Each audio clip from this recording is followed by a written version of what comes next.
Kogi joins now to give us more update on what's happening in the state. Marvelous, thank you for joining us. Good to see you. Kindly give us some update on the situation at the moment where you are. Thank you, Felicity. As you are aware, we are just counting down a matter of hours. We just have barely about 12 hours to the election.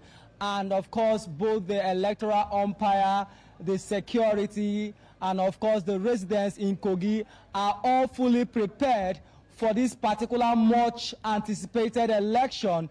I'm telling you that the stakeholders are prepared because the electoral umpire we saw, we had about 9 resident electoral commissioners deployed to Kogi State for this election, and we also have an extra 2 national, electoral commissioners deployed for this election and some other support staff. That is to tell you that the electoral umpire is fully ready for this election that is coming up in a matter of hours.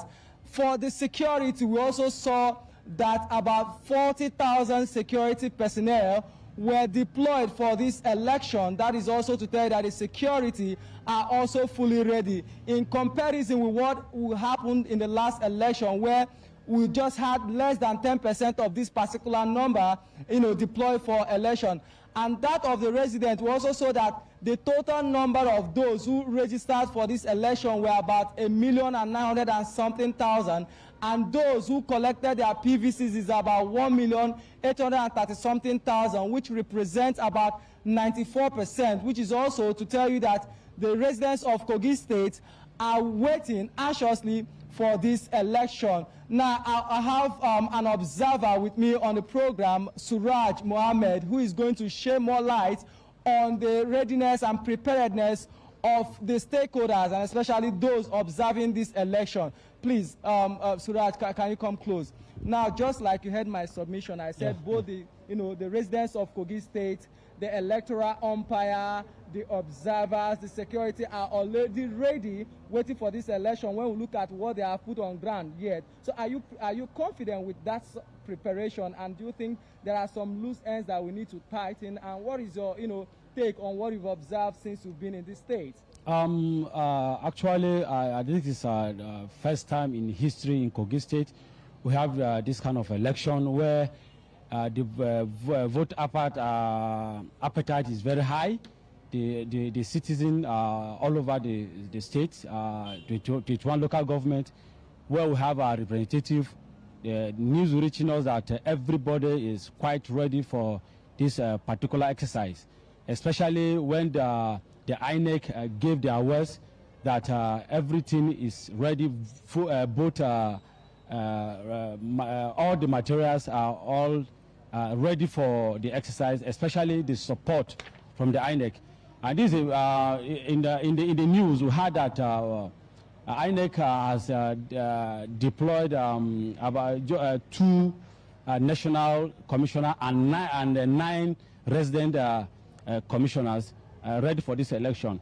The security apparatus is being deployed in multiple, about 40,000 security personnel have been deployed. Yesterday when we are coming to this state, we find out that the road was choked by various security personnel, where we can find every go slow you see, every car you see on the road, you find out that the security will be found inside. All right, before I let you go in the next 30 seconds, yes, of course, as we head to the polls in just some hours remaining, what will be your advice for the residents of Kogi State, the electoral umpire, and the security personnel? Just one word for them.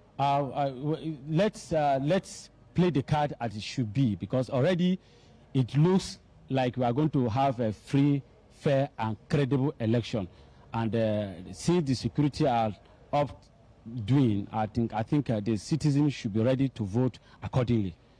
All right. Thank you. All right. So, Felicity, just for me to add, 1 or 2 things, we have, 18 candidates for this particular election, out of which 17 of them are males, and then 1 of them are female. So all of them will be anxiously waiting for the electoral umpire, who is the referee, to blow the whistle for the competition to start. But for most of the residents of Kogi State, what their aspiration or what they will be wishing for is that we'll have a free, fair, credible, and of course a hitch-free election.